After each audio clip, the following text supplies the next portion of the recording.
My name is James Maxwell, and I'm a Cryogenic and Polarized Target physicist at Jefferson Lab in the Polarized Target group. Polarized targets are one of the many interesting tools that we use at Jefferson Lab to try to probe the inner workings of the proton and the neutron and understand the strong force and how it governs the quarks and the gluons that bind the nucleus together.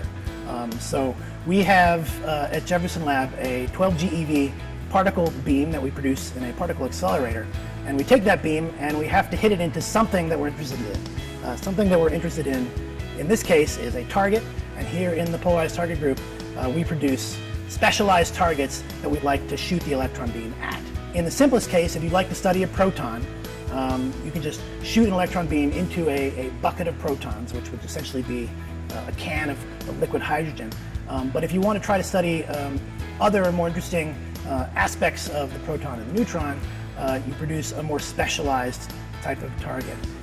So the polarized target is one of these interesting targets that we develop and build here in the target group. So the polarized target, essentially, if you think of a target material as made up of a bunch of protons, these protons all have an intrinsic property known as spin. It's almost like each proton is a top that's sort of spinning, and they're pointed in all sorts of different directions. And what we'd like to do with a polarized target is take these spins, these tops, and sort of align them all in one way so that we can study the spin properties of the proton and the neutron while we're scattering an electron beam off of it. So to do that, we use very high magnetic fields, and we use very, very cold temperatures to try to freeze these spins, these little magnetic fields from the protons in one place. So what you're seeing behind me is a test bed for cryogenic material tests. So we can use this pulse tube cryocooler to emulate the very cold temperatures that we need to produce these very, very cold situations where we can actually polarize the nuclei in our targets. So these polarized target techniques were initially developed actually decades ago for nuclear and particle physics experiments.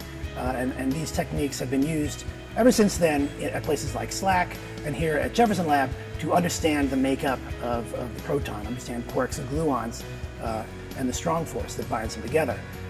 But these same techniques that were developed for nuclear physics have been taken to a lot of other different applications and used. So in biology, I know that they are using polarized nuclei to increase the sensitivity of NMR measurements of biological samples.